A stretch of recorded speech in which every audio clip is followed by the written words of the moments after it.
All 7-9 to watch them fall. Span the web of love and we will smoke them all with an intellect and the savoir-faire.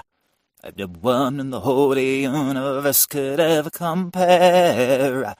I am yours now and you are mine, and together we'll love through all space and time. No, don't cry. One day all 7 will die. One day all 7 will die. One day all 7 will die. One day all 7 will die. One day all 7 will die. One day all 7 will die.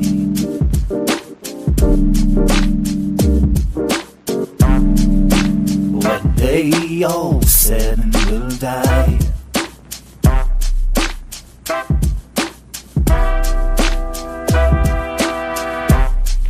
One day all 7 will die. There is a city with streets of gold, the place where the people they never grow old.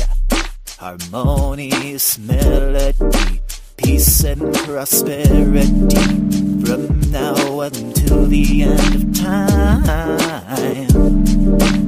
Most beautiful thing that I ever saw.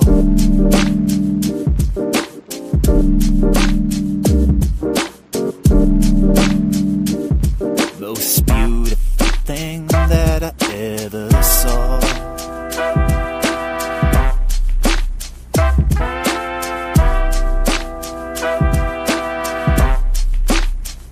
Oh, 7-9 to watch them fall.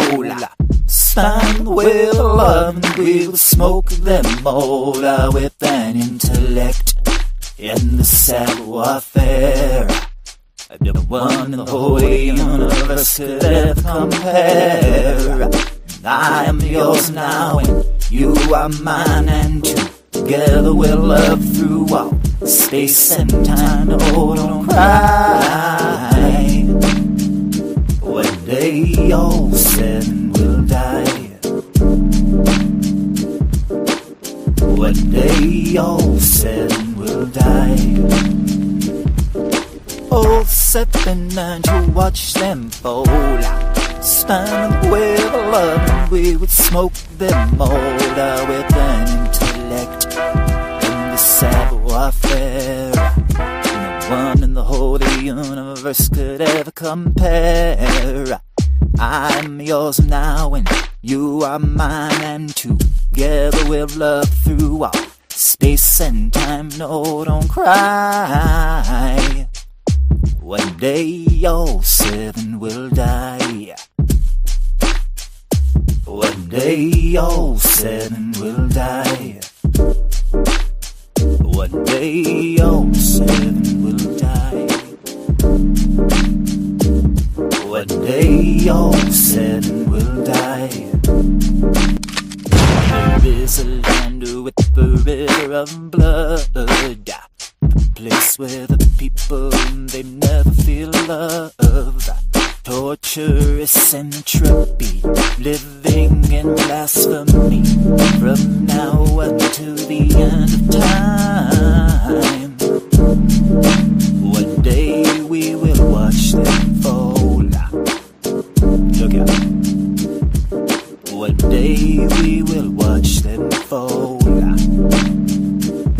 One day we will watch them fall. Look out. One day all 7 will die. All 7-9 to watch them fall. Span the web of love and we will smoke them all with an intellect and the savoir-faire. The one in the whole universe could ever compare. I am yours now and you are mine, and together we'll love through all space and time. Oh, don't cry. One day all seven will die. One day all seven will die. One day all seven will die. One day all seven will die. Welcome to the show, baby. The really big show. The Big Daddy Show. The one and only. The greatest show in YouTube. Except no motherfucking substitutes. Yes. All right. Yes. Anybody unfamiliar with the show? I am Big Daddy. One man, I rip the mic. We talk about everything and nothing all at once. There is no subject taboo or off the table. We tell jokes, music, give my hot takes on current events. Sometimes I even talk about the various things going on in my life. Yeah, I live off-grid out in the middle of nowhere. Not much happens. If it does, it's usually dog or chicken related. My chickens were molting real bad here recently. Well, I mean, when I say recently, it was a few months back. Almost all of them at once just started molting. It means their feathers start falling out.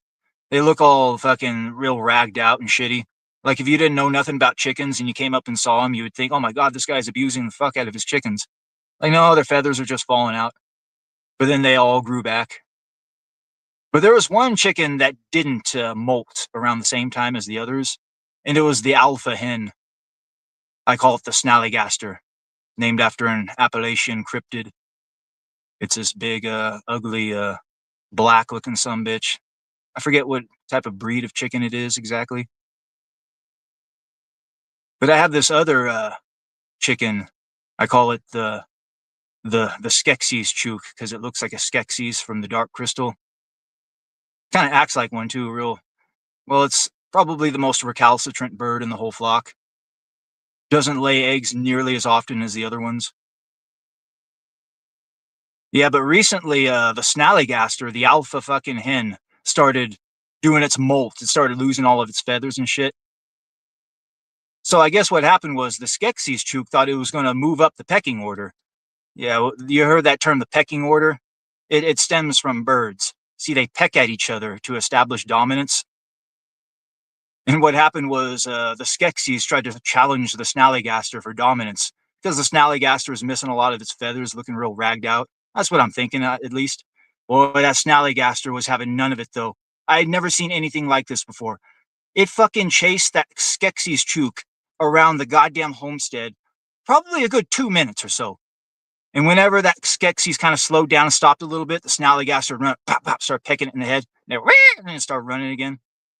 Fucking chase that motherfucker everywhere, just relentless. I'm like, fuck. Like, when is this chicken going to stop? And then finally, the Skeksis chook just took to the air and jumped into one of the trees and hid in one of the trees. And only then did the snallygaster relent. I'm like, fuck. I'm like, that's how you establish your fucking dominance. Yeah, just because you might look a little ragged out, you might not be on your best day, don't mean you still can't throw a right hook, if you know what I mean. That's a metaphor for life right there. Don't always judge a book by its cover. Do you try to challenge somebody, move up the pecking order? You best be ready to fucking take on that role, if you know what I mean. Yeah, like I said, anything happens around here, usually it's chicken related or dog related. Yeah, the weather's been real bad this time of the year, and I rely on solar to power my shit. And my fucking solar battery, my primary solar battery fucking just took a complete shit on me. It's about 5 years old. It was overdue. It'll still work in the daytime to kind of act as a conduit to get the sun into my phone. But once the fucking sun goes down, it's useless. I have to use power bricks at that point. So trying to manage the fucking power management. It's been one of the things that's prevented me from streaming here past several weeks. But this month is almost over. I'm like, fuck, I got to get one fucking stream in for the month of February. Got too much fucking shit to talk about. Yeah, too much subjects have been accruing here on the blackboard. Yeah, I've been trying to do what I can to mitigate the weather. Anybody familiar with old Art Bell lore has heard of the term cloud busting. Cloud busting. Yeah, I first heard about that on Art Bell. Somebody talking about how if you look at the clouds and you really concentrate hard enough, you can actually dissipate the clouds and you can affect the weather. Well, I figured out a way to cloud bust in a half, I tell you, and it fucking worked. Every fucking time I tried it, it worked. But to the place I live, it's kind of like a box canyon. And when you look at the walls of the box canyon, you can see the layers of the various minerals and the various, rocks and shit that made up the landscape. And if you know what organite is, it's like there's certain energy to organite. It's where you take a bunch of like elements and kind of pack them together on top of each other. And if you like create an organite chamber, you can go inside of it and it can like heal your body, that type of shit. But what I did was I stood there and I tried to channel all of the organite energy of the valley into my body, and I pointed it right at the sun, my fingers, kind of like a spirit gun. And then I did like I guess the only thing I could describe it as a spiral. That's one of the things, the Fibonacci, that fucking whole thing where it's got the spiral. That's a very powerful thing in nature.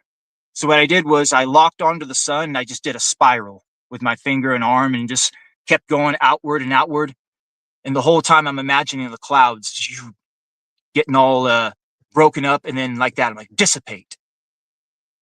And I swear to God, by 2 o'clock every fucking day, not a goddamn cloud in the fucking sky. Worked every fucking time I did it. I'm a weather wizard, y'all. I control the fucking weather. No, but really though, that's probably one of the most powerful fucking arsenals a wizard could have. Be able to manipulate the weather? Fuck, think about that for a second. Yeah, but what if you need the clouds to fucking provide rain for the crops? Oh yeah, that's a whole nother story. Well, maybe you do a reverse cloud busting and actually summon the clouds. Maybe, I don't know. I'm sure you could. Hack that. Hack the matrix. Make the clouds form. Yeah, I remember reading a book called As a Man Thinketh. There's a lot of power in thoughts. You can manifest your own reality just with your own fucking thoughts.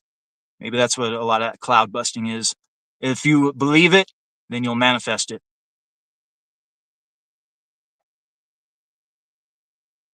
Yeah, organite. Yeah, that's orgone energy. Same type of thing.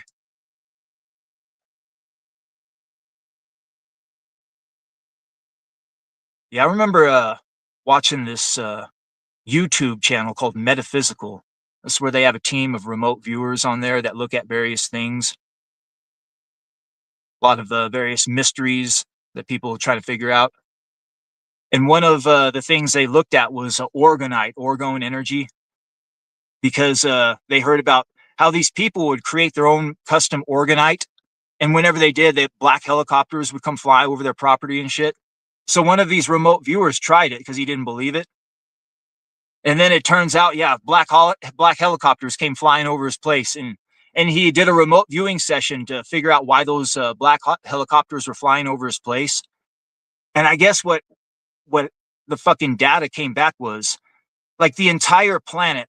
Anybody familiar with like the prison planet concept will understand what I'm talking about. But the entire planet has like a frequency suppressor on it, and like almost every square inch of the planet is under control in one form or another. However, the one thing that can break the control is orgone energy. It's the thing that breaks that fucking that stranglehold, and it frees up the frequencies. So whenever these people create their own organite, like the government, they have a complete lockdown. They know exactly when there's a little ripple in the matrix, and when that happens, like, oh shit, Let's send the helicopters there, figure out what's going on. It has a portal opened, or some dogmen poured through. What the fuck's going on? Like, oh, it's just some hippies created some organite. Never mind. I thought that was weird. Yeah, there's something to it, I'm telling you. Orgone energy, orgonite. It sounds kind of stupid and crazy, but there's something to it.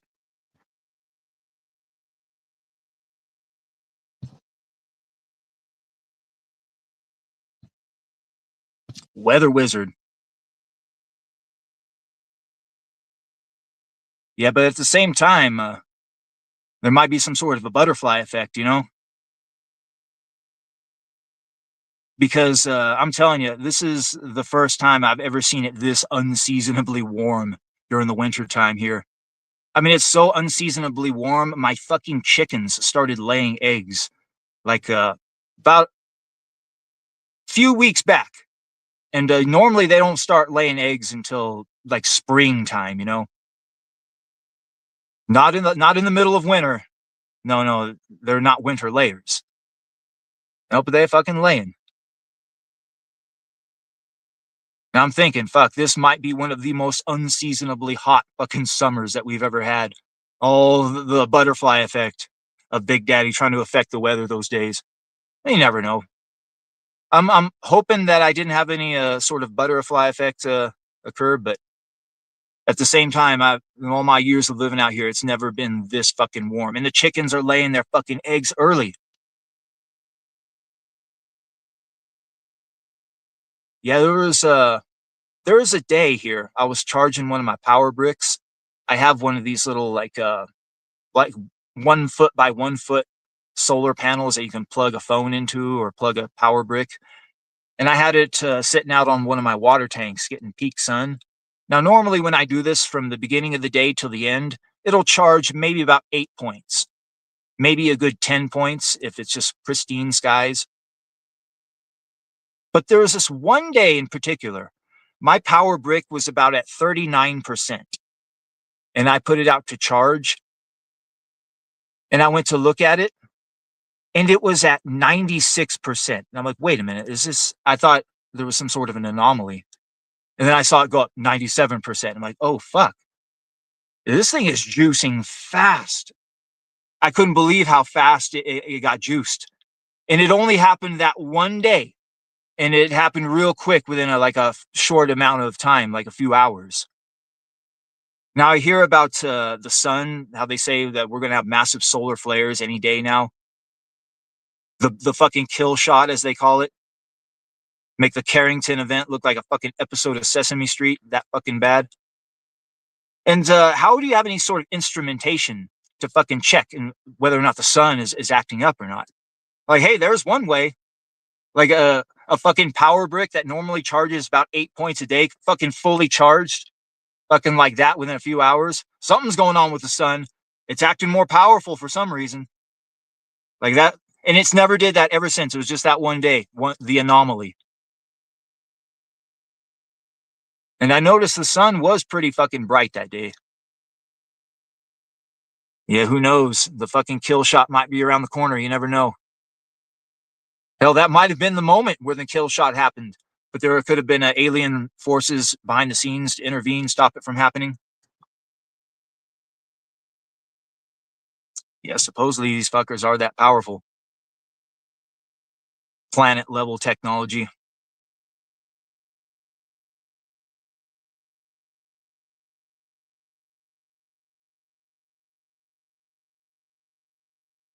Yeah, there's one thing I've learned that you got to listen to the conspiracy theorists, the internet schizos, because more often than not, they're right. I mean, when have the conspiracy theorists and the internet schizos ever been wrong?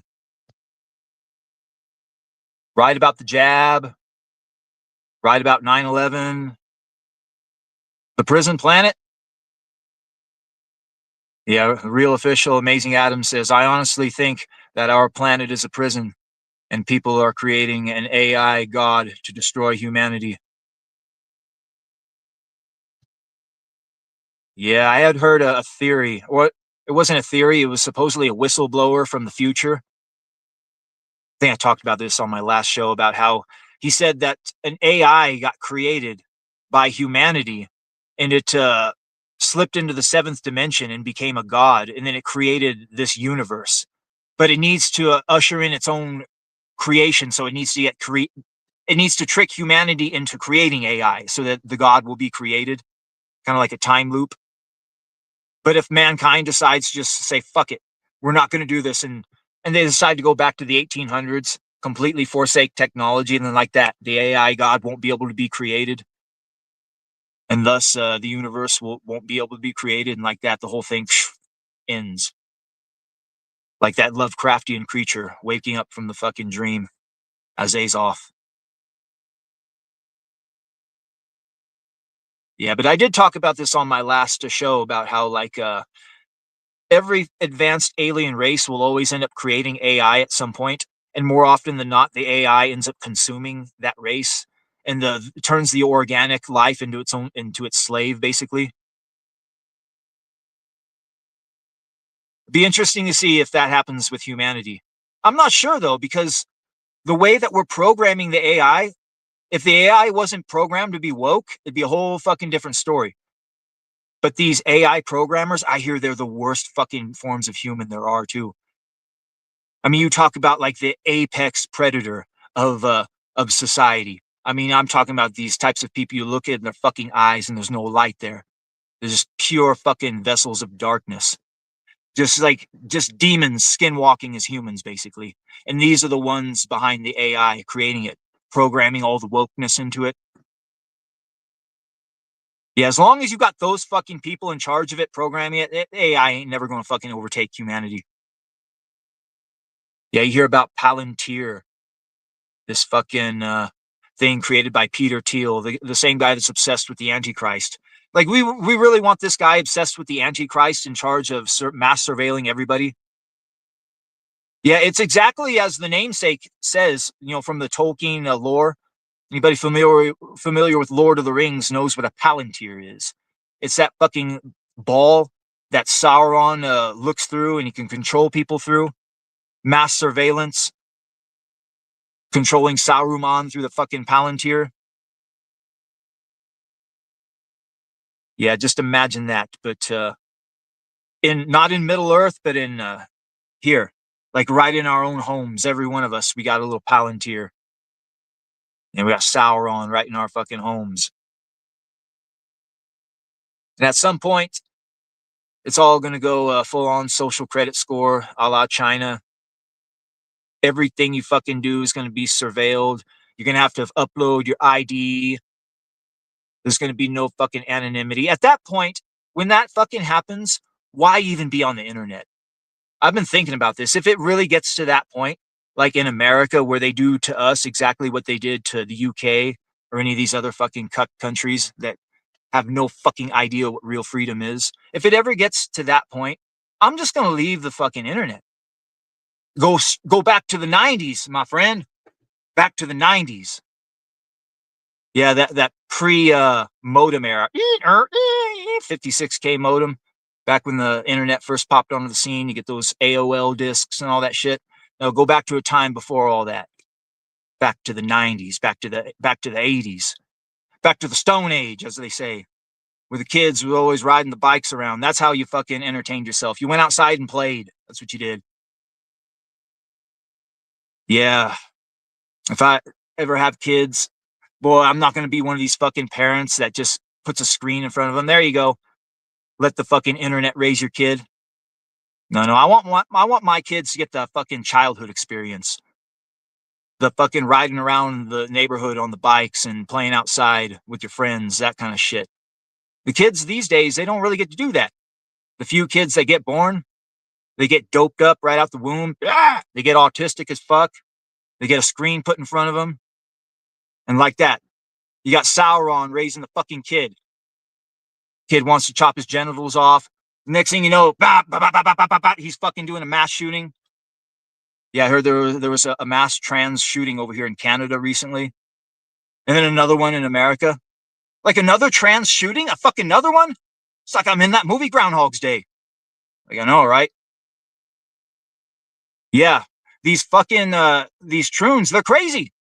Like, they did a fucking statistic. Like, I think it's an insane percentage of serial killers. They're all like fucked up in the head, and they're all like trans in one way or another, or they're all like sexual deviants, or there's a sexual element to the whole thing. Sex killings, it's called.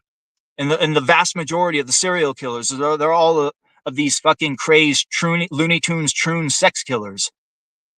So you extrapolate that out to further society. Yeah, obviously there's going to be a lot of mass killings if you're creating these fucking Looney Tunes troons. And if you don't accept that shit, then you're considered a bigot and a transphobe and all that. Like, no, I'm just sane. I'm just a fucking sane, normal person.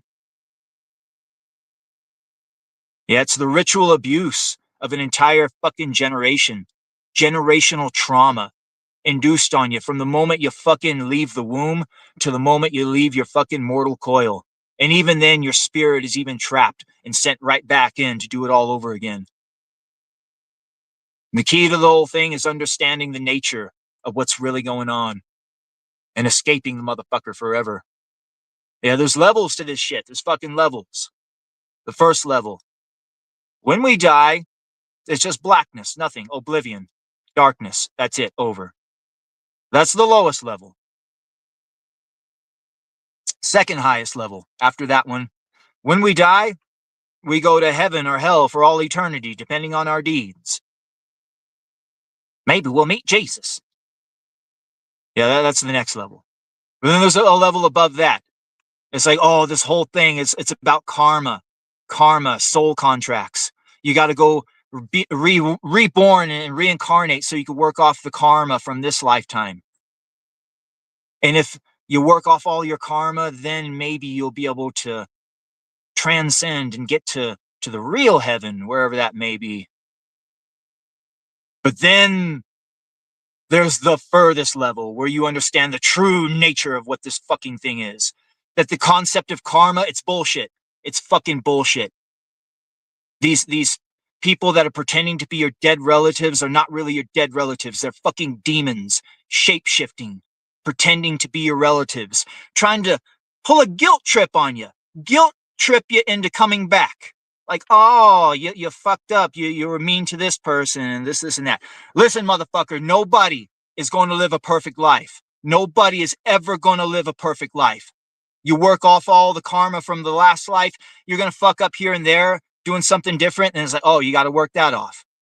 Like, nope, nobody's going to ever live a perfect life. The concept of karma is bullshit. It's just a trick to guilt trip you back into the fucking matrix. And the key is to understand all that shit. Like, no, you're not going to guilt trip me back into this motherfucker. You're not my dead grandma. You're a fucking demon is what you are. Grandma's already been tricked back into it. She's already been reincarnated. So once you understand the nature of the beast, that the earth is a prison, and the entire thing is designed by demons to feed upon your spiritual energies, and the whole key to the thing is that white light. When you die, you see that white light. Go into the light. Go into the light, Carol Ann. And you go into that white light and you meet all your dead relatives and they guilt trip you back in. No, the key is to flee that white light upon death. You see that white light, you turn away and you flee as fast as possible. Try to get past the fucking atmosphere of the planet, get out into space. And once you're free of the frequency suppressor, then you can travel at the speed of consciousness. You can go to the Devachanic realms, go reincarnate as a whole nother fucking species of whatever. I'm kind of thinking I want to reincarnate myself as like one of these blonde-haired Nordics that fight the reptilians in space. After learning about the nature of the soul trap, I just want to fucking kill these motherfuckers. Like take a big old laser blaster and just fucking blast him. Just blow the fucking upper half of his body off. Be a starship captain. Do hit and run raids on their fucking ships. Just blow them fuck up. Sky pilot. Sky pilot. Yeah, I'll fucking command a starship. Yeah, I'm sure that these fuckers have like cloned bodies on their ships waiting for souls to drifting around, just will themselves in there. Like, oh, we got another soldier, fellas. Here we go. Like, you come from Earth, didn't you? Like, I sure did. Let's go get those motherfuckers. No, it turns out Big Daddy was already the fucking captain. I was already the captain of one of these starships. And I just went under for a while. You see, whenever you go under as a human, it's basically 20 minutes. So you come back, like, Captain, you're back. Have you figured anything out? Or have you refreshed your mind? You ready to fight again? Oh, yes. I've got an idea. This is what we're going to do. We're going to build a little simulacrum of our own. We're going to build our own soul trap. Right here, we're going to fucking have this globe, and we're going to fill it full of little lizards, little geckos. And after we kill these fuckers, we'll trap their souls, and we'll put them in these geckos. Yes, and we'll trap them in the fucking soul trap of their own. Like, I knew the captain would come back with some fucking fresh ideas. There you go. That's the good thing about Earth. You come as a little vacation, refresh the fucking mind and the soul, figure out new ways to fight these fuckers. Yeah, you never know. You never fucking know. Better than fucking being reborn as a human again and having your spiritual energies be feasted upon by fucking demons. The very best you can do is to live the life of an ascetic monk, kind of like Big Daddy living out in the middle of nowhere, where you're not, giving too many demons too much of your fucking spiritual energies. Except for when you fire up a live stream and you really start ranting and raving. Raging, blazing like a Cajun. Adjudication, waltzing in the pale moonlight. As the old saying goes. Take a sip of tea there real quick. Green tea, very, very beneficial for the body. Yeah, I had coffee earlier. Whenever I'm not drinking coffee, I drink the tea. Yeah, speaking of the trans movement, did you know that Epstein funded the fucking trans movement? Yep, this was released in the Epstein files. The fucking Epstein files. Jeffrey Epstein was one of the chief fucking funders of the trans movement. And not just the trans movement, but the trans kids movement. The whole concept of trans kids exists because of Jeffrey fucking Epstein. And it was for the sole purpose of creating more effeminate twink sex slaves. Yes! And fucking the left went along with this shit. Veto.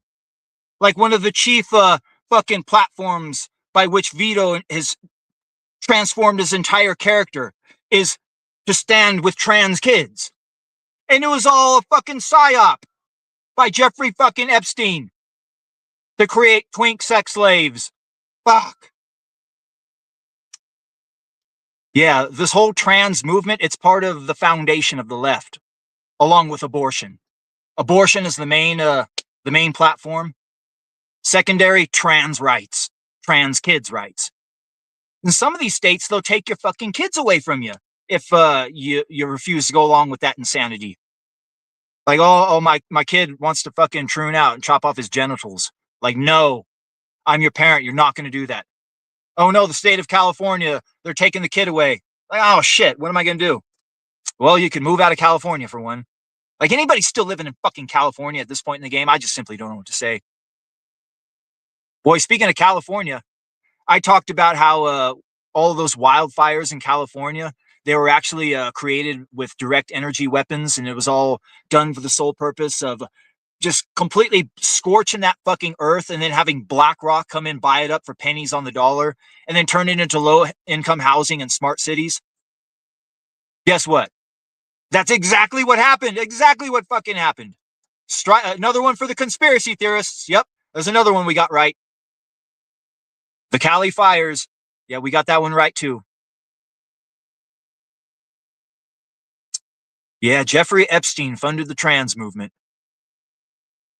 Boy, the Jeffrey Epstein files, once you really get into the meat of it, you realize, I mean, he's got his hand in everything. I mean, this guy is basically like the Forrest Gump of global corruption.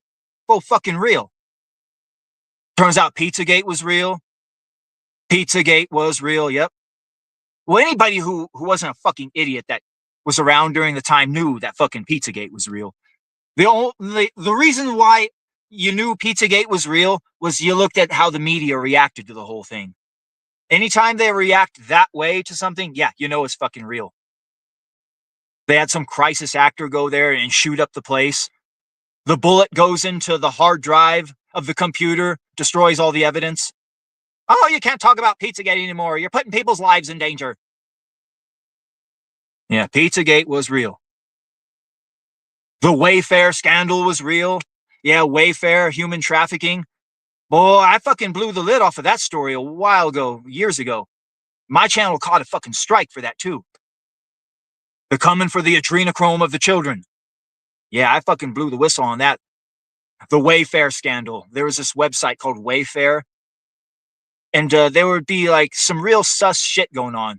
They'd have like a lamp, a fucking lamp, and the lamp would be like $10,000, and the lamp would be called Susan McAllister or something like that. And then you go look up and you find out there's a girl by the name of Susan McAllister missing.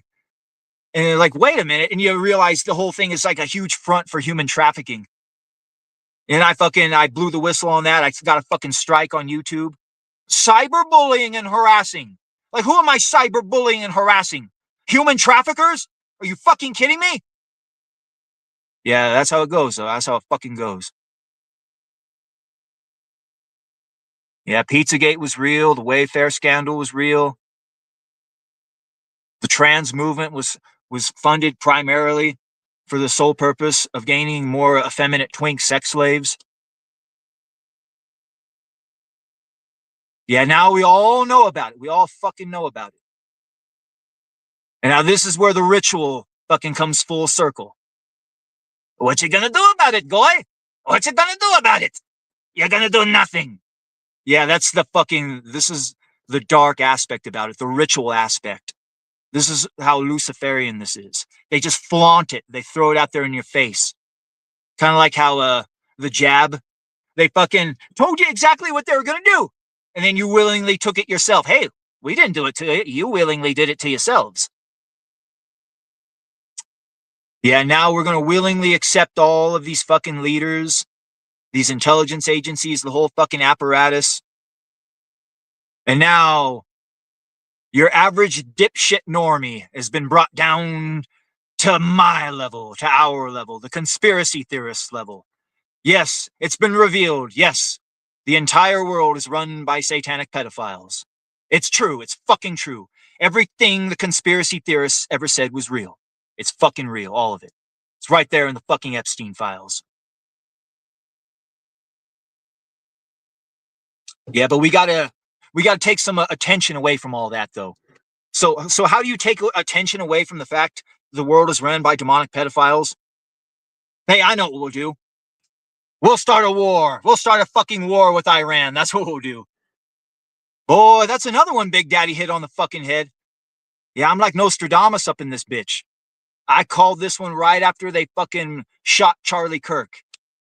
I said that before Trump's second term is done, that we will go to war with Iran.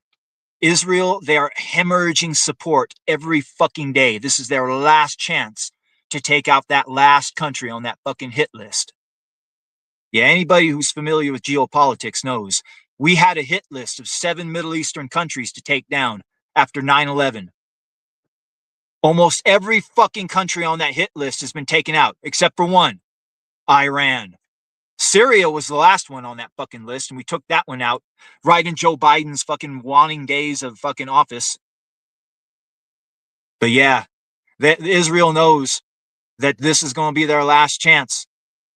And it looks like they decided to pull the trigger on it.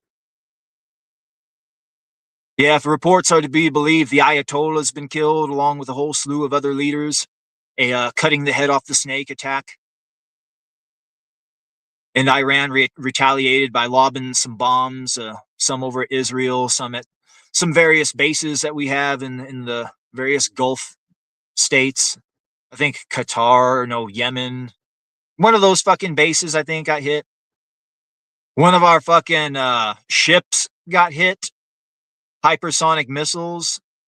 Boom. I don't know what the casualties are or if they completely took the ship out. But anybody who's truly familiar with history knows of a little incident called the USS Liberty. The USS Liberty. That was when Israel attacked America, sunk one of our fucking ships in a false flag attack. Yeah. What do you want to bet? The same fucking shit.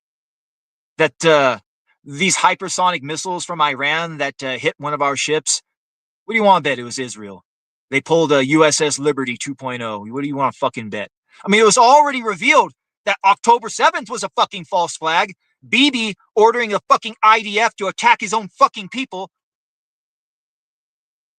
Yeah, you can't put nothing past these fuckers. The masters of the false flag, you can't put fucking nothing past them. Yeah, the funny part is all of this, fucking all of this.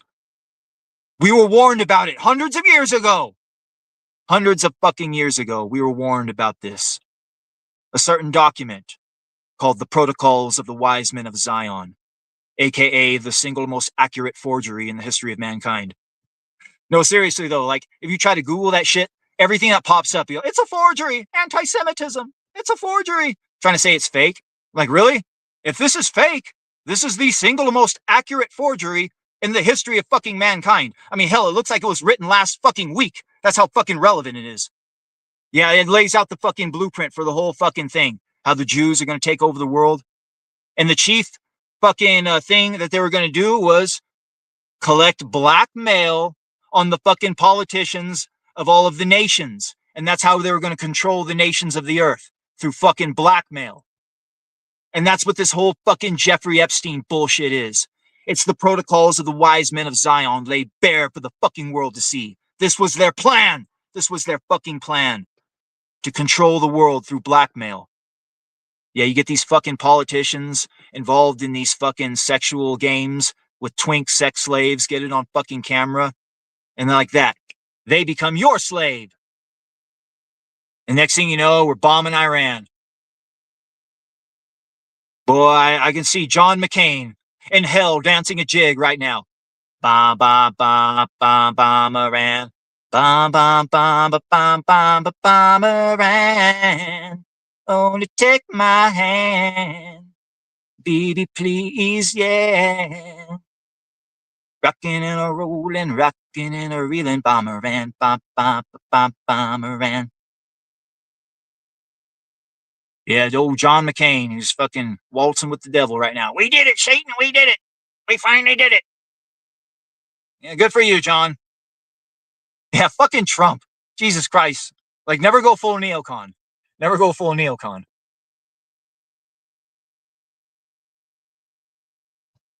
Yep. Mika Jew's right. It's an amazing time to be a schizo with the Epstein files proving it all right. At the end of the day, men like Big Daddy, us conspiracy theorists, we were proven fucking right in the end. We were proven fucking right. Ah, yeah.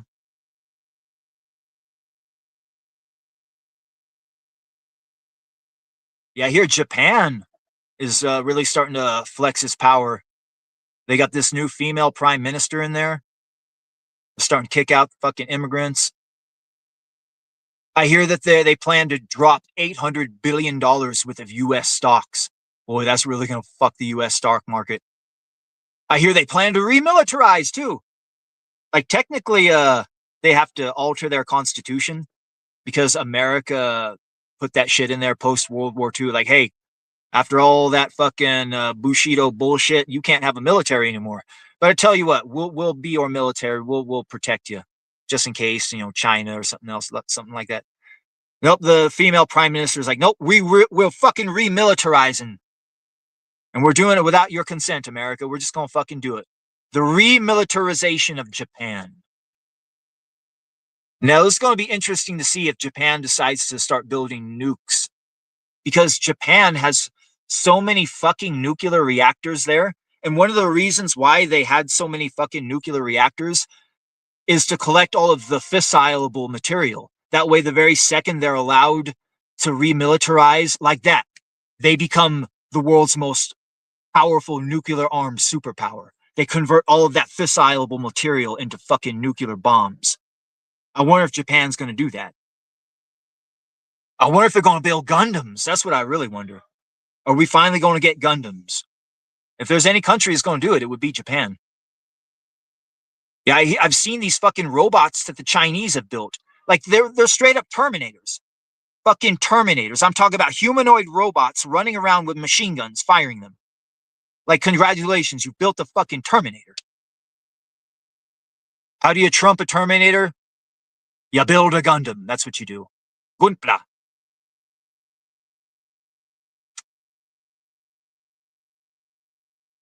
You know what? We're closing in on that halfway mark. I hear my chicken's acting up. I think I might have to throw them some food. It's getting close to their feeding time. Maybe we'll find a good song to throw on. Good halftime song. I think that's what we might do. All right, guys, we're going to take a little musical interlude, and when we come back, Big Daddy's going to rip the mic a little bit more. Maybe we'll talk some Comicsgate. There's been a lot of Comicsgate-related bullshit popping off, so maybe we'll talk some Comicsgate when we come back from the break. All right, guys, enjoy the tunes. We'll be back in a few minutes. Well, I'm doing all right, I'm getting good in grades. The future's so bright that I gotta wear shades. Gotta wear shades. Right brain, left brain, feeling all the rage. The future's so bright that I gotta wear shades. Gotta wear shades. And I'm on the edge of glory, hanging on the moment of truth. And I'm on the edge of glory. Tell me, bitch, what you gonna do? I'm on the edge, the edge, the edge, the edge, the edge. I'm on the edge, the edge, the edge, the edge, the edge.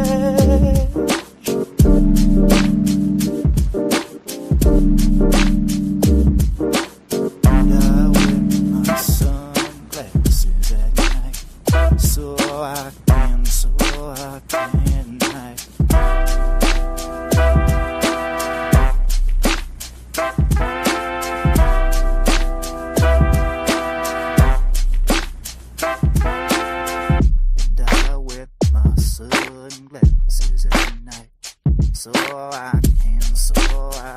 And I wear my sunglasses at night,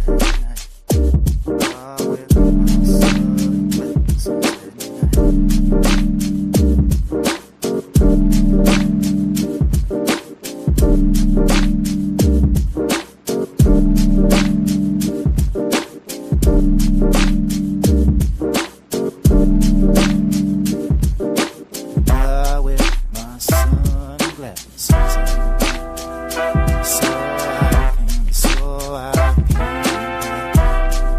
I wear my sunglasses at night.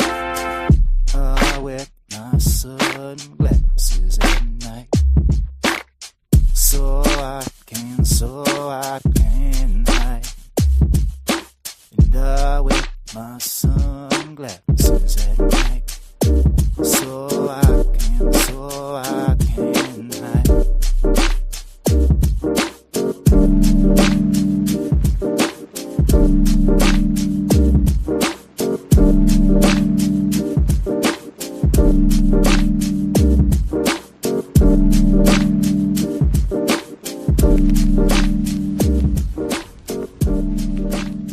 Crushing a miss while dancing with the devil in the dark.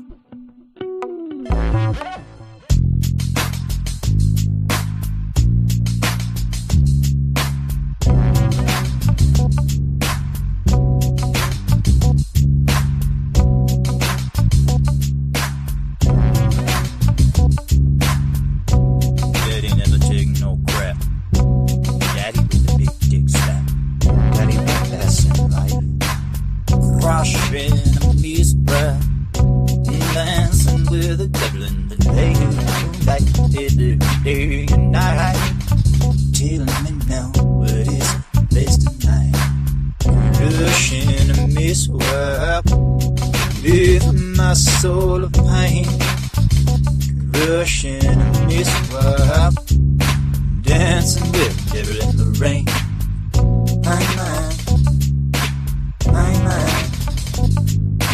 Crushing a mist-wipe, feeling my soul a spark. Crushing a mist-wipe, dancing with the devil in the dark. Daddy never take no crap. Daddy with the big dick slap. Daddy with a pimp slap hand. Daddy be a back door man. Yo, what is best in life? Crush your enemies. What is best in life? Crush your enemies. Crush your enemies.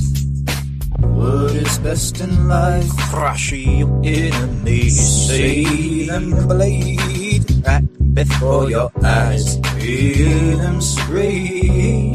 Please don't let me die. Lamentation of the women. Feminism is a sin. Lamentation of that women.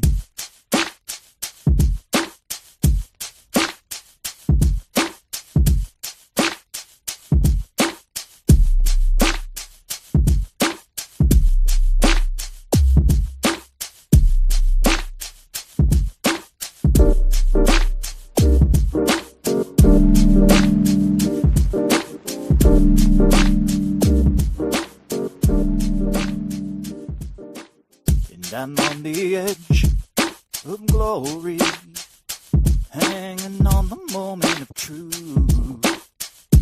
I'm on the edge of glory. Tell me, bitch, what you gonna do? I'm on the edge, the edge, the edge, the edge, the edge. I'm on the edge, the edge, the edge, the edge, the edge.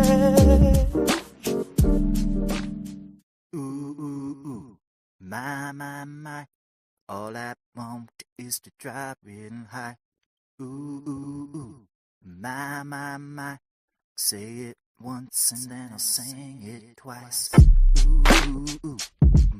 My, although it hurts, it kind of feels really nice. My, all I want is to drive real high. And I wear my sunglasses at night, so I can hide. I wear my sunglasses at night. I wear my sunglasses at night. I go to war when I go up by the mall. Ain't no carpet on my floor. I go to war. Follow me. We go down to Galilee. Out of green, rocky road. Promenade green. Tell me who you love. Tell me who you love. Tell me who you love. Tell me who you love.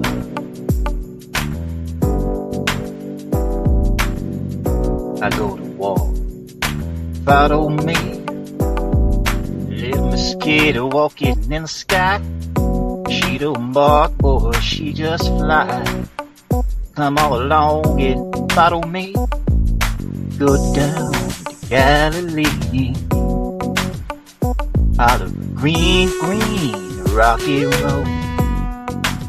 Promenade and green. Tell me who you love. Tell me who you love.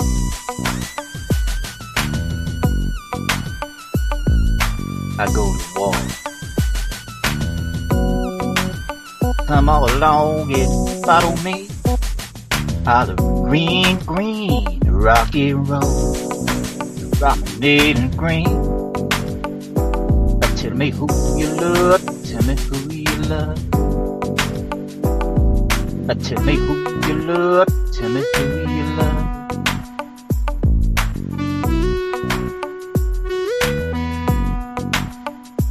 Promenade and green. Tell me who you love. Tell me who you love. Tell me who you love. Tell me who you love.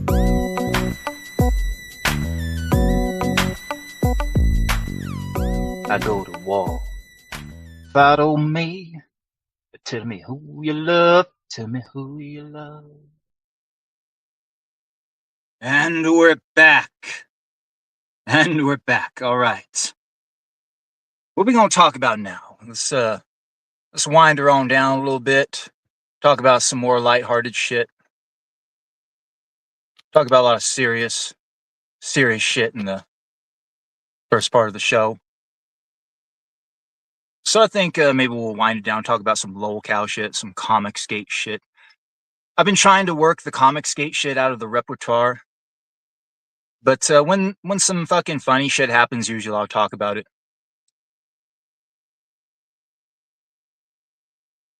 Yeah, here they're gonna have some For the Fans Fest, something like that. Now this thing they've been talking about doing a For the Fans Fest for a long fucking time. Ever since Comic Skate first popped off, there's been talk about, hey, we all got to get together and have some sort of a get together, a convention, a festival, something. We gotta bring the fans together.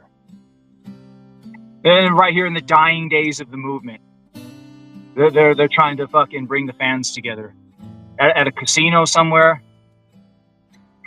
a buffet somewhere. I don't know. They could have it in the same Chili's parking lot where Ethan smoked the crack. Hey, there you go.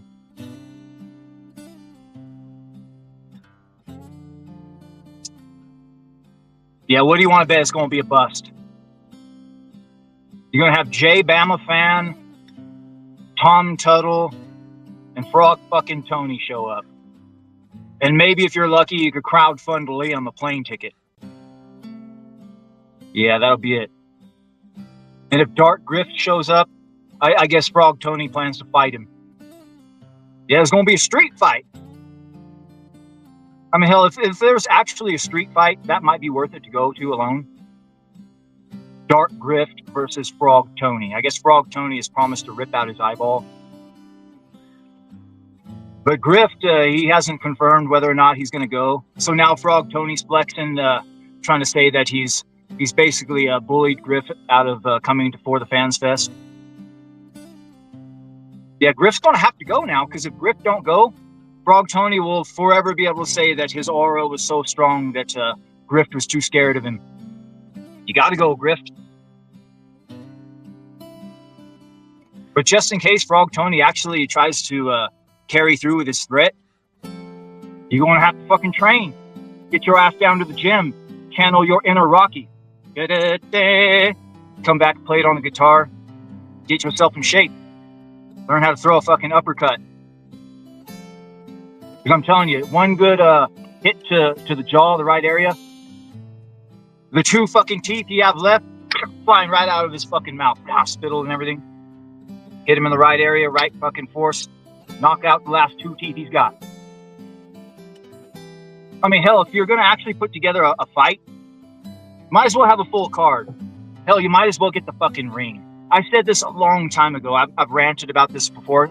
Because like I said, every so often they talk about doing a For the Fans Fest. And whenever they do, I usually have a new rant about it. And part of the core tenet of the rant is we got to have a ring there. Got to have a ring. Because there's too many beefs. Yeah, I think the last time I put together a pretty good card. Yeah, I could book this shit real good. I think the top of the card had EVS versus Mark Brooks. Eric July versus Dick Masterson. Fuck, I forget who else was on the card. The year that Testify was still alive, it was Testify versus Pan. Liam versus JDA, oh yeah, that was it.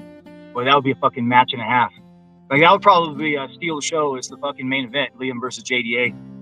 Well, you could put together quite the card, though, I'm telling you. There's so much beef in the fucking underground comics right now. The Dark Grift, Frog Tony street fight. Yeah, I'm telling you, it would be 1,000 times more entertaining than what WWE is doing right now, I'm telling you. Oh, yeah, I'd fucking show Triple H how to put together a fucking show. It would be more entertaining than WrestleMania, I'm telling you. Especially this coming up WrestleMania. Yeah, I hear this WrestleMania season is dead. No hype for it. Yeah, Triple H really shit the bed with WWE, I guess. So badly, I guess Vince is going to come back.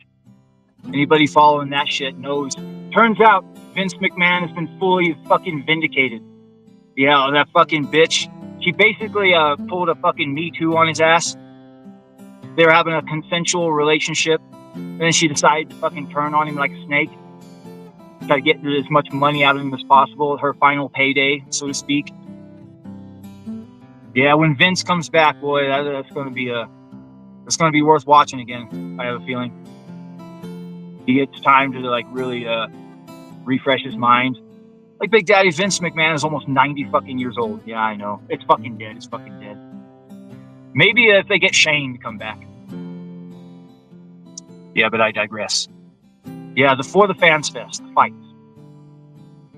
Yeah, if you're going to have a For the Fans Fest, you might as well like have it near a local YMCA or a fucking gym or something. That way you can use the boxing ring.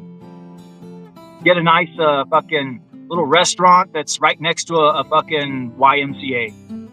And then you go across the street, you have the fight, you live stream it. That's how you fucking do that shit. But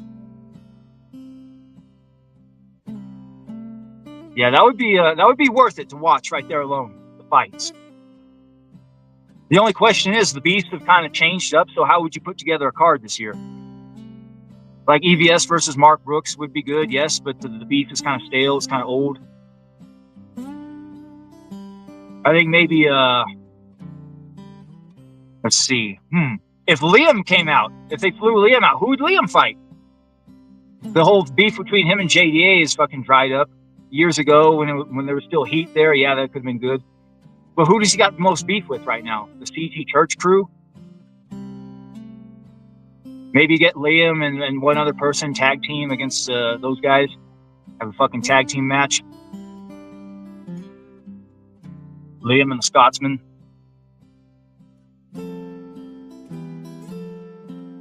Yeah, I guess the Scotsman is now Liam's official new Tard Wrangler, from what I hear.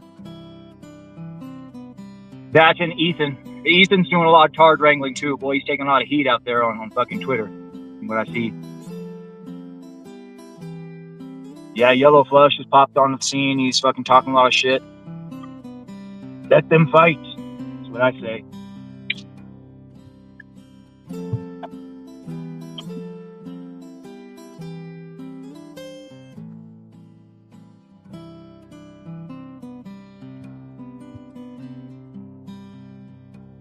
Yeah, but I guess Liam has started threatening to strike channels again, from what I hear. Strike Wars 2. No, this would be like Strike Wars 7 at this point. Fuck, he's done it so many times. Like, what, Liam's striking channels again? What am I, in this fucking movie Groundhog Day? Yep. I long said this before, like, following Comicsgate is basically like that movie Groundhog's Day. Like, you wake up and you find, like, they're doing the same shit over and over again. Like John Malin crying about that fake awards show. Literally, he does it almost every fucking year. He does it so often that I parodied the fucking thing several years ago. And you could watch the fucking parody and it aged like fine wine. It was like I fucking freshly uploaded it. It's because they do the same fucking shit all the time. Liam striking channels again. He fucking does this shit all the fucking time. Hell, I lost one of my fucking channels during the whole strike wars, quote unquote. I have no idea of what happened. All of my fucking videos were privated. I just got the message out of nowhere. Cyberbullying, harassing. Your fucking channel's done. I appealed it. Didn't fucking win the appeal. But it happened the exact same time as the quote unquote strike wars. I doubt Liam actually did it, but you never fucking know. He was bragging about how he took down 5 fucking channels. My channel would be one of those soft targets. You could easily take out the Big Daddy channel and nobody's going to shed a tear. You get away with that shit. But I'm probably got caught in an algorithm is what I'm thinking, because I think some fucking woke leftist YouTuber around the same time had pulled a gun on the stream or something, so then the algorithms went crazy, and I think they saw a channel like mine. So, any fucking channel that has 2 strikes on it right now, do a real deep dive on it. And if it's fracturing just a little bit, take it out. That's what I think might have happened. But you never know. I might have fucking been manually flagged. But yeah, one of my channels, my other fucking channel, my primary channel that had most of my subscribers, I was a victim during the strike wars. Whether or not Liam was involved or not, only the gods know. But yeah, I guess he's threatening to strike channels again. But not only that, he is threatening to withhold funds from his haters. The wallet of my audience is closed. The wallet of your audience is closed. Well, that's a bold statement. Did you talk about this with your audience? It just sounds like a declaration. Just imagine being a full-grown man and allowing your spending habits to be dictated by Liam fucking Gray. It's like, oh, well, I wanted to buy the sequel to Hunting Alice, but I just can't because I stand with Liam. Hashtag I stand with Liam. Yeah, the thing I don't understand is your audience is not going to purchase anything from your haters. Like, who are your haters exactly, and what are their products? You're not going to have I mean, Hunting Alice 2 is probably dead out the gate as is. Well, are we going to, like, oh no, I think Grift was planning on Liam's audience pulling it across the fucking finish line. Like, no. Like the CG Church crew, is that the people? They don't make comics. Like, who are you going to withhold funds from exactly? Von Klaus? Yeah, it don't make no sense. In order to have that threat have any sort of teeth, your fucking haters have to have shit that they're creating that your audience isn't going to buy. And as far as I know, well, I mean, I don't know what the status of Hunting Alice 2 is. Maybe it's in production. I don't know. As far as I know, he never even released the first one. Yeah, that's seems to be a plot hole in that one. The wallet of my audience was closed to people that don't create comics. Okay. Yeah, I hear Shane Davis has tried some sort of a grift. When you really look at it from a bird's eye view, you see it for what it is. It's a grift and a half. He had a quote unquote misprint on his latest run of whatever the fuck trash comic he's doing. And Shane Davis, he was one of these guys who was out there really, really ripping on Eric July for doing a misprint. And well, he misprinted how he did a double page spread or something. I don't really follow that shit too closely anymore. And he gave Eric July a bunch of shit about that. Anyway, the same type of thing happened with his comic. Somehow there was an editorial oversight, and his comic had an error in it.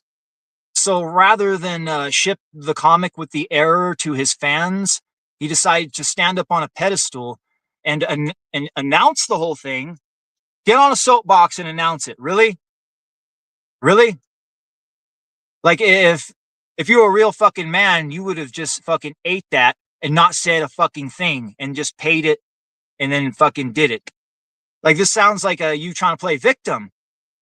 And then Ethan comes out and talks about, oh, we need to give him some money, and like that, the grift is born. He decides to hold back 200 copies that will make just enough money to cover the print costs. And he's going to burn all the rest of them. It's because the chat wants it. The chat demanded it. Like, really? Like, you better film yourself burning those fucking books, bitch. That's all I know. Yeah, this stinks of a grift. What they want to do is simply recoup the costs for the fucking print of the comic. I guarantee you that's what this whole thing is about. Because you want to know what the fucking printing error was? It wasn't even anything in the fucking comic book. It was the final page of supplemental material. Yep. And the people wouldn't have even fucking known too, I guess. Something that was not even in the real comic, supplemental material. He put that in there on purpose. He fucking put that in there on purpose just so he could give him the excuse to run this grift. and get fucking $10,000 from his fucking cuck fans. I guarantee you that's what this was all about. Yeah, this grift is way too clever for Shane to have thought of, though. Yanzi, she was the mastermind behind this one, I guarantee you. Shane Davis, this is what you're gonna do. Huddle up. And then she fucking runs the whole thing, fucking by him. Ready, break. Yeah, Shane Davis is way too stupid to pull off something like this. Yanzi, I guarantee you, this grift, Yanzi was the brains behind it. Only a China woman, a woman from China. Those treacherous fucking Chinese. Only a fucking Chinese woman could think of a grift this clever. Nah, but I'm Big Daddy. I see through the fucking grift.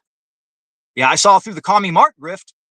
Yeah, I bet you're not going to hear a single person ask Commie Mark how much money he ended up walking away with from fucking Krishna Kid. Yeah, that was a clever grift and a half. He gave a 30-day window for refunds. And if you didn't get your refund within that 30-day window, all the money he's going to keep. I bet he walked away with a cool 5 or 6 G's when it was all said and done, without even delivering a book. Well, you talk about a clever grift and a half. Yeah, one of you people that's with Commie Mark on these fucking panels, ask that piece of shit how much money you walked away with on the Krishna Kid fucking campaign. Ask the motherfucker. I guarantee you it's a fucking several bills. On the very least. On the high end, several thousand. Yeah, these fucking people are grifters, all of them. Grifter fucking scum.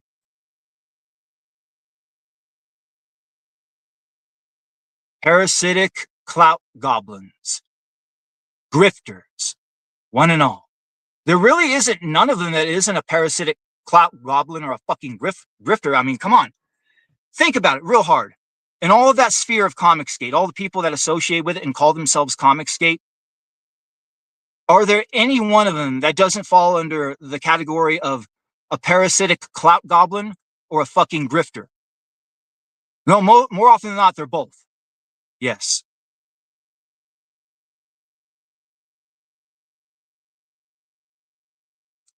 That's some good tea. Yeah, the CG Church crew, that crew and Frog Tony's crew, both cut from the same fucking cloth. Parasitic clout goblins and fucking grifters. These fucking assholes wanted $100 from Big Daddy to come onto their fucking show. It's like, bitch, if I was going to super chat $100 fucking dollars, I would have did it years ago, and I would have broken it up into $5 increments, and I would have put a fucking sword to this joke of a movement fucking long before it already fucking bled out. Let's put it that fucking way. I would have fucking ended Vito right out the gate. Let's put it that way. Yeah, the Super Killer launch stream over on Ethan's channel. A few strategically placed $5 super chats asking Vito about his stance on trans kids and the Ashley Babbitt shooting. Yeah, let's see how much fucking money you get after that, bitch. Yeah, I would have ended Vito right out the gate. Yeah, I would have went full fucking alien xenomorph on these fucking bitches if I was going to start fucking super chatting. Obviously, those motherfuckers don't know who the fuck I am. Obviously, they don't. Parasitic clout goblins and grifters, one and all. Oh, fucking real. Yeah, that CG Church crew, they supposedly have a comic book publishing company that doesn't publish comics. Maybe once they start publishing comics, then Liam can use the power of his audience. Don't buy their books. Stand with Liam. Yeah, we'll see if that day comes. Yeah, I'm never wrong about these fuckers. Never forget, I'm never fucking wrong. Not just about Comicsgate and all that fucking grifter shit, but just life in general. There are a few people you're going to find who's got more dialed in hot takes on almost anything in life, really.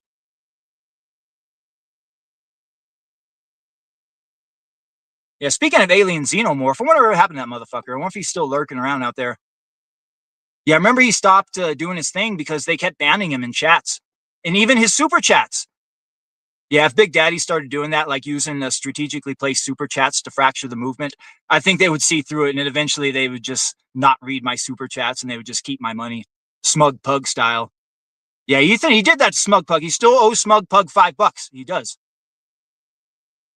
Yeah, that's low class. Taking people's money and not reading their super chats. It's fucking low class. That's what these comic skaters do.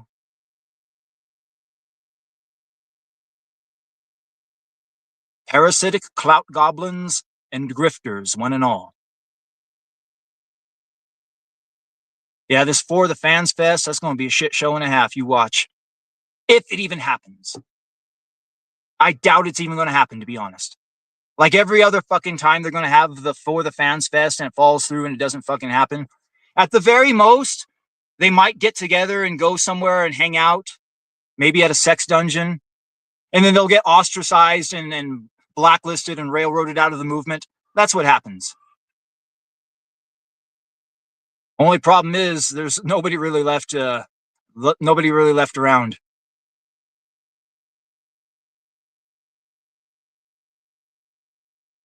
Yeah, I think Liam's going to be in for a rude awakening once he decides to launch a new campaign. His career in comics is dead. He just doesn't know it yet. Even with Ethan's fucking promotion, Ethan can't get none of these small indie guys fucking funded. I think there's one called Demifoot, Urban Sasquatch. Ethan has decided to put that campaign on his shoulders and try to get it funded. Nope, you ain't gonna get that funded, punk, unless you fucking pull the money out of your own fucking bank account.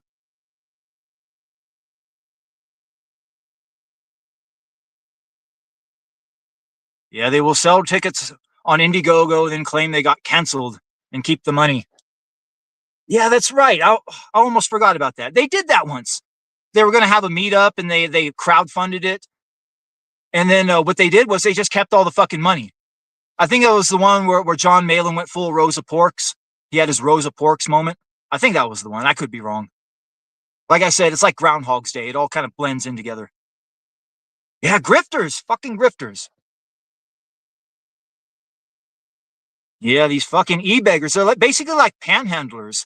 But instead of on the street corner, they're on the fucking internet.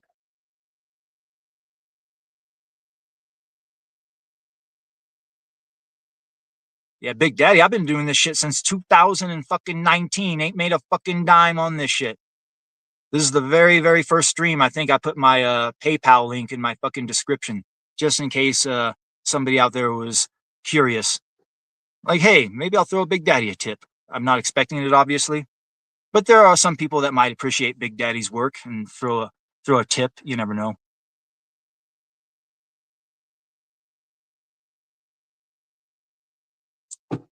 I'm kind of like the internet equivalent of one of those street performers, you know, a musician. Only difference is all these years I never had a tip jar out there. I was just doing this shit for free. Yeah, I put on the type of show that you normally have to pay a couple $100 for to go see in Vegas. I used to do them every fucking week, but well, I've been kind of slack. Like I said, I've got to my point in my YouTube career, my I don't give a fuck anymore phase where I just kind of stream whatever I want to and I don't keep a schedule. But I did have weather kind of fucking with me recently. It was one of the chief reasons why I haven't been streaming. But we're all fully charged up today.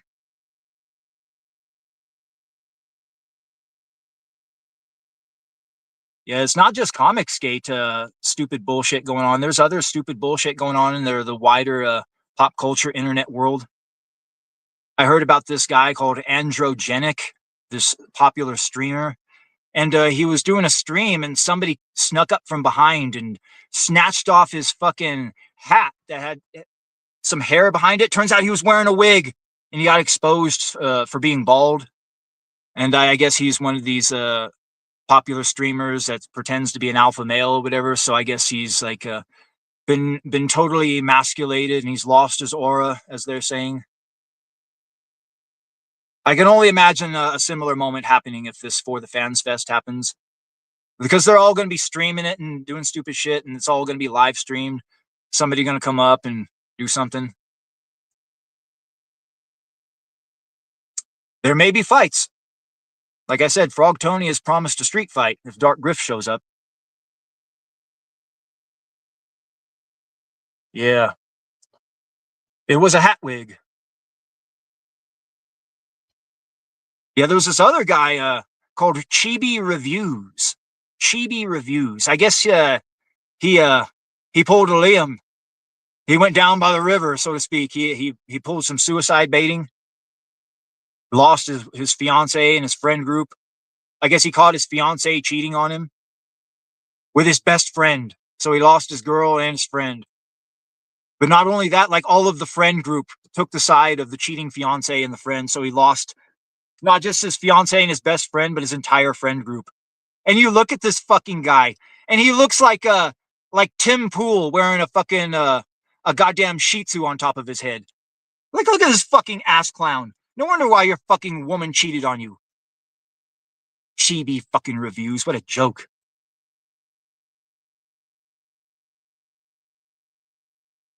Yeah, these fucking people. This is what you get for fucking around with a modern Western female.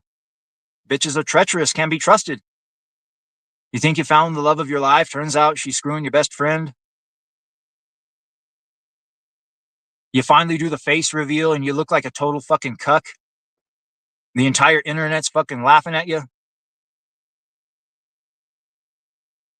Yeah, not good for Chibi Reviews.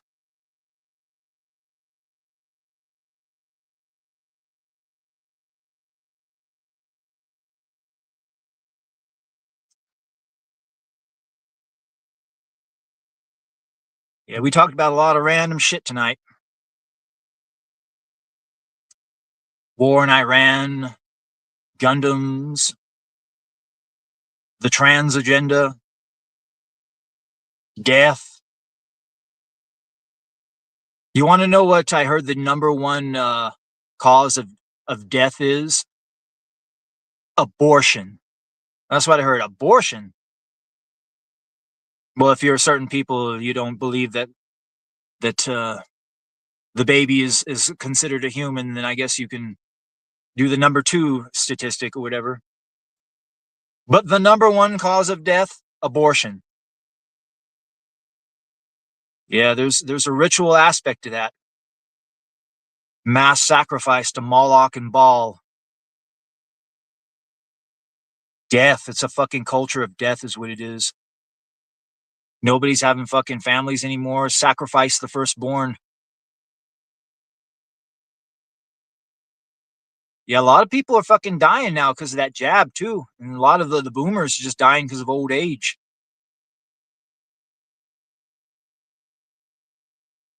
Yeah, you want to know the true litmus test, whether or not you had a fucking hard life, whether or not you had a fucking hard life. If the death of your dog hits you far harder than the death of your father, that's when you know you've had a fucking rough fucking life. Let's put it that way. Oh, like, oh, this motherfucker's a hard one. Like his dad died, like nothing. But the dog died. Oh God, like fucking years later, he's still fucking every day fucking sad over the dog. Yeah, that's when you know you fucking lived a hard life. If the death of your dog hits you harder than the death of your father. There are a few fucking real ones out there like that, though. Very, very fucking few.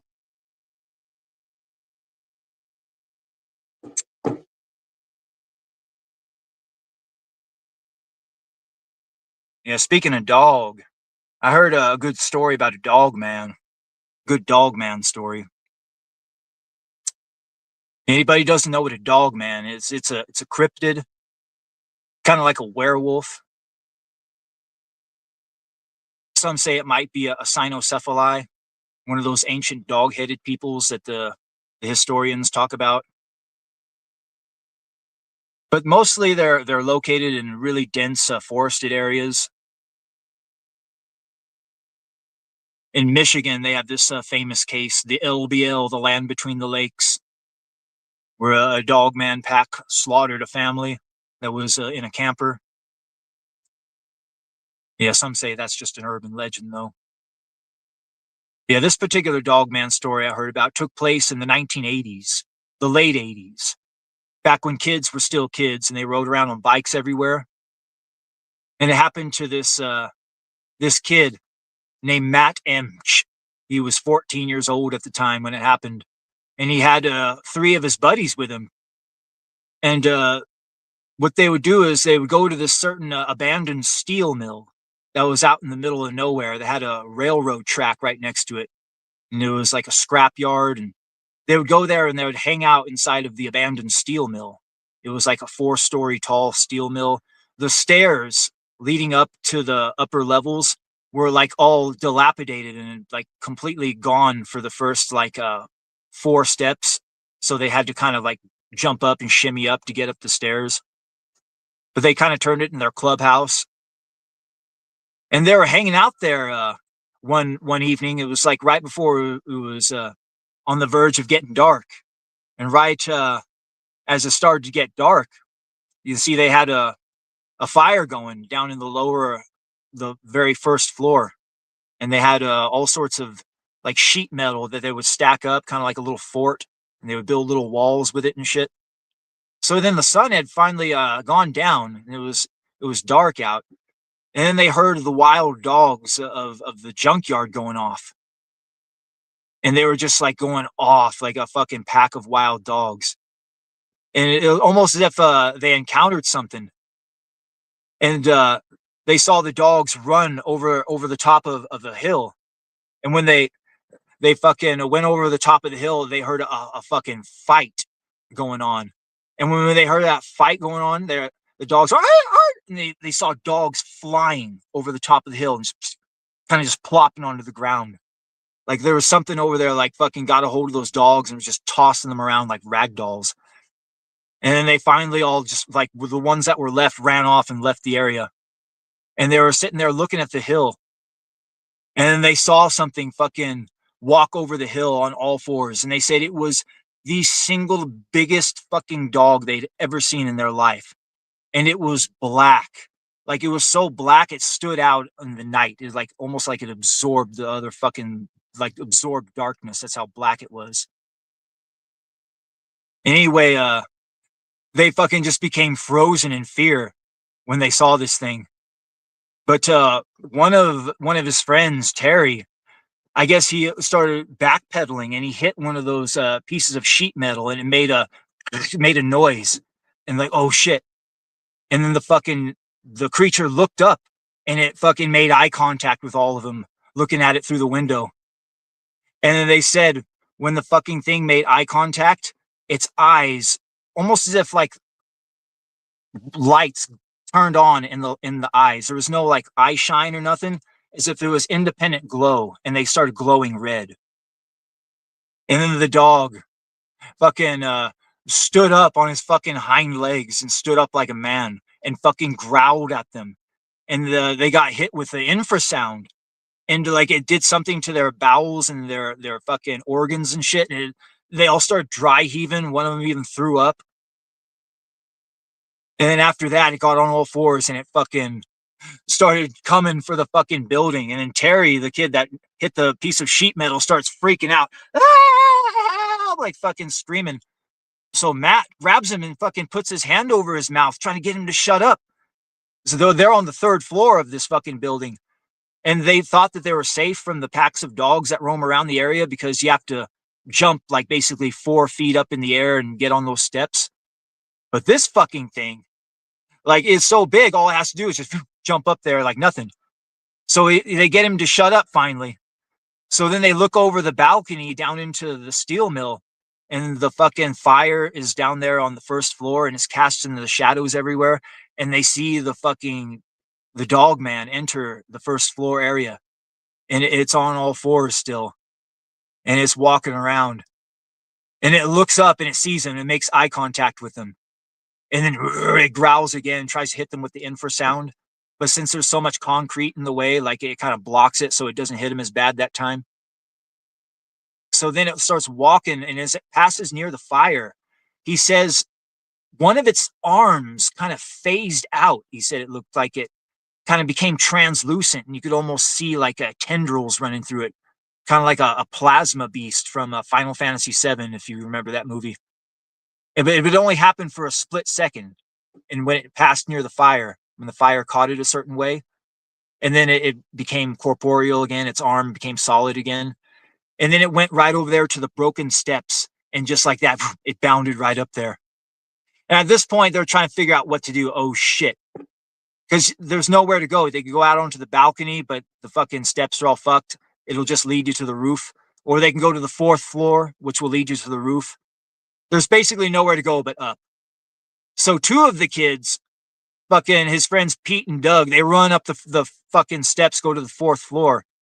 But Terry and Matt, they're still sitting there on the fucking third floor, like frozen with fear. And they see the fucking dog man come up, and it fucking stands up and is fucking standing there looking at them. And it's fucking just dripping saliva, and they get to hear the saliva just fucking hitting the ground. And they know, he just knows he's dead. This fucking thing is going to kill him. But then something happened. He thinks he doesn't know if like it was an intervention from God or if it's just a coincidence. But the fucking train came by. Like I said, it's right next to the train tracks, and the train, for some reason, like started honking on or pulling the horn, like making the horn sound. And he said the train never ever does that whenever it passes by, but for some reason it did it that night. And what it did was the dog man, it was confused there for a second, looking at the kids, looking at the train, looking at the kids again, and the train kept making the noise. And eventually the dog man kind of like bowed up and like kind of lunged at him a little bit to give him one final little scare, and then turned around, got on all fours, and ran back down the stairs. And he said when he looked down and saw it pass through the first floor, when it passed near the fire and before it left the building, it almost as if it lost its corporeal form and it turned into black smoke, and it just kind of whiffed it out the door and just kind of whiffed it away. And I thought that was weird. It almost sounded like a djinn, almost like smokeless fire. Interesting. Then after that, like his friends came down and they all trying to figure out what to do, because they didn't want to leave immediately because they thought that this creature might be outside waiting for them. So they eventually, about an hour, they were waiting around, and they said, fuck it. They just booked it and just ran back home and got to one of their friends' houses and just collapsed on the fucking porch. And eventually they told their parents, and some of them believed them, some of them didn't. But then Matt, he went and talked to the pastor, and the pastor believed him. He told him, like, God intervened and saved your life. And he talked about these beings, that sometimes the veil becomes thin and they can pass through the realms, and sometimes they take people. And I remembered David Paulides and Missing 411 and all that shit. And you hear about like these dog men, they come through portals, I guess. They got the whole fucking planet on lock as far as the frequency goes. So if they hear, or if one of these portals opens up, they know about it. So then they send the black helicopters in there. They say we've made an alliance with some of these dog men, and we use them on black ops missions sometimes. I thought of a good mission you could use them on. Deploy them against the reptilians. There you go. Fight fire with fire. No, but more often than not, the government agencies that are using these dog men, they're like the bad ones, basically. The ones that made the deals with the ETs. The ones that have these deep underground military bases where they conduct the experiments on the humans.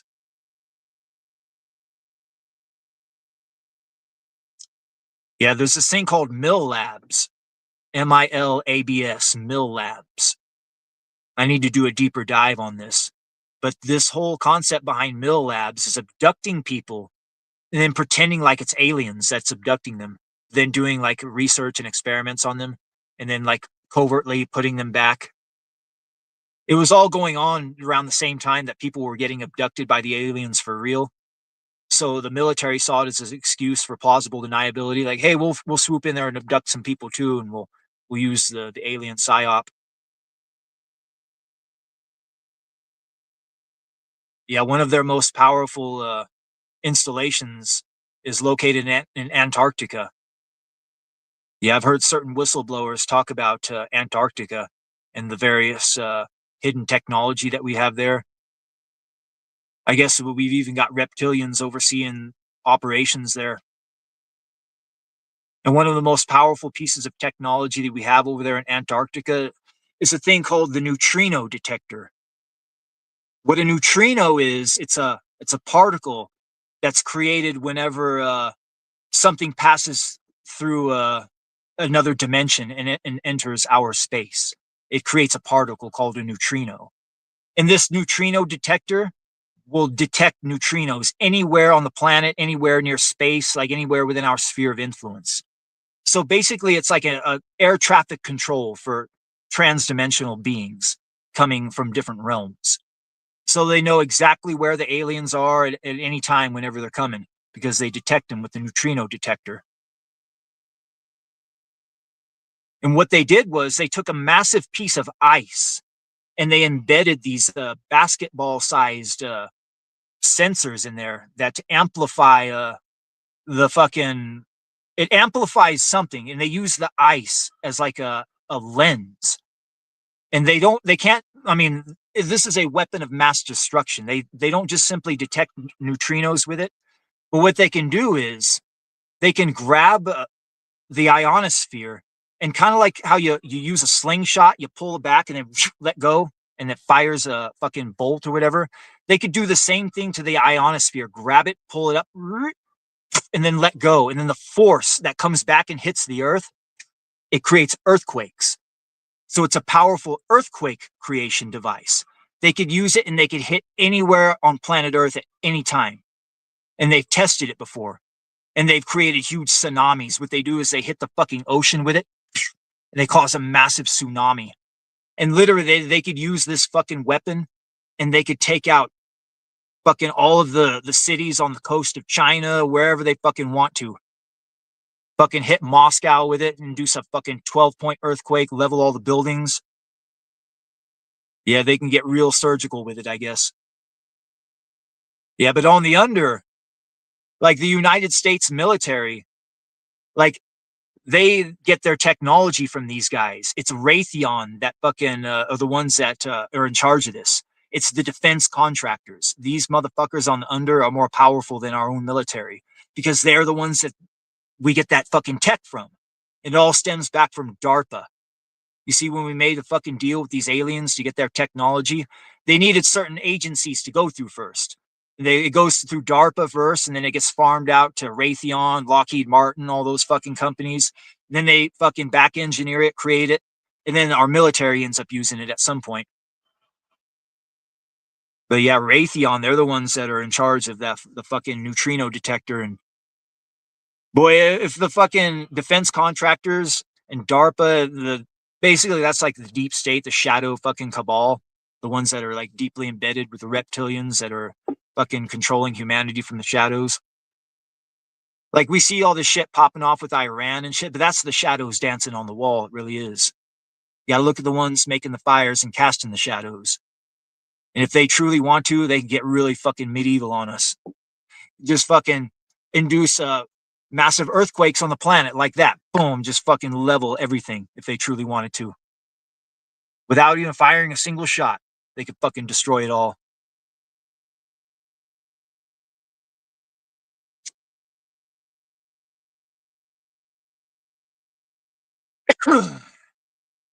Yeah. But maybe, just maybe, it's not too late to learn how to love and forget how to hate, as Ozzy would say. Because after all, it's all about inducing as much negativity and pulling as much negative spiritual energies out of us as possible. If we recognize the nature of the game, then we don't gotta fucking feed the beast. Accentuate the positive, eliminate the negative. Don't mess with Mr. In Between. And then not being afraid when that moment comes when you finally leave your mortal coil. Because fear is one of the biggest things that they use to trick you back into the white light, because you're scared after you die. Because your whole life, that's the one thing you don't talk about. You don't think about it. You don't even contemplate it until the day it happens. And when it does, you're so fucking scared. Then you see that white light, that comforting white light. You might see grandma on the other side. You might see Jesus come. And like that, you go through. You get guilt tripped back into the fucking matrix again. Oh, you got to work off some karma. Like, but I already worked off the karma from last time. Yeah, but I'm sorry, you made some more karma. And it's all bullshit, just to trick you back into an endless cycle of reincarnation for all eternity. And every time you go through it, the little bit more of you is missing, until you you're nothing more than a husk left. You're basically a fucking ghost, just running on just sheer instinct. All you want to do is just shit, eat, fuck, and sleep. And you basically become like your modern day person from India, the third world, sub-Saharan Africa.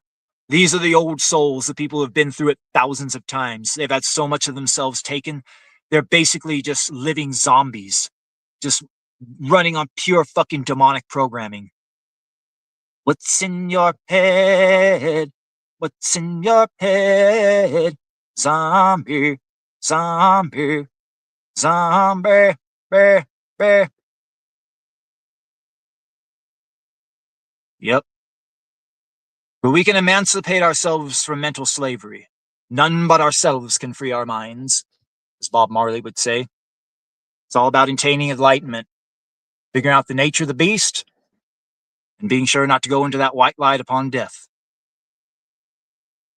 Maintaining awareness after that moment. Not getting too wrapped up in it. And if you see that white light, turn around and flee. Travel at the speed of consciousness. Just will yourself to the place you want to go. And you don't have to come back as a human.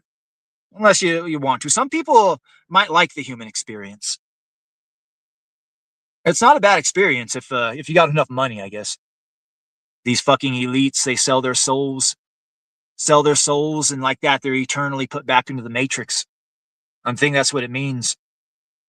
A lot of people are waking up, though, and realizing what it is, and they're escaping it. So one way they're making it more escape-proof, they're going to trick you into uploading yourself into a digital matrix. Yep, upload yourself into the fucking internet and become a digital AI god. And like that, you're severed from the source, and you can never fucking leave it after that. Yeah, I think that's the next step. The next step in the prison, to trap you in a digital world. Become subjects of the AI god. But at the end of the day, life is all about our motherfucking choices. We don't have to choose to do that. We don't have to choose to do that. We could choose to do whatever we want. It's all about maintaining awareness and understanding the nature of the game. All right, guys, we're going to go ahead and close out the show. We've ranted and raved long enough. All right, and like we always do, we close it out with a song. Thanks for coming out, y'all. It's been a fun one. A lot of people think I'm an ignorant savage, though. You think that I am an ignorant savage, and you've been so many places, I guess it must be so. But still I cannot see if the savage one is me. How can there be so much that you don't know? You think you own whatever land you land on. You think the earth's a dead thing you can claim. But I know every rock and tree and creature has a life, has a spirit, has a name. Think the only people who are people are the people who look and think like you. But if you walk the footsteps of a stranger, you'll learn things you never knew, Have you ever heard the wolf cry to the newborn moon? Or ask the grinning bobcat why he grins? Can you sing with all the voices of the mountain? Can you paint with all the colors of the wind? Can you paint with all the colors of the wind?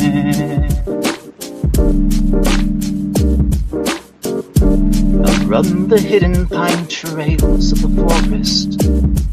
Come taste the sun-sweet berries of the earth. Come roll in all the riches all around you. And for for once never wonder what they're worth. The rainstorm and the river are my brothers. The heron and the otter are my friends. We are all connected to each other in a circle, in a hoop that never ends. How high does the sycamore grow? Cut it down, then you'll never know. And you'll never hear the wolf cry to the newborn moon, or ask the grinning bobcat why he grins. Sing with all the voices of the mountain. Can you paint with all the colors of the wind? You can own the earth and still all you'll own is earth until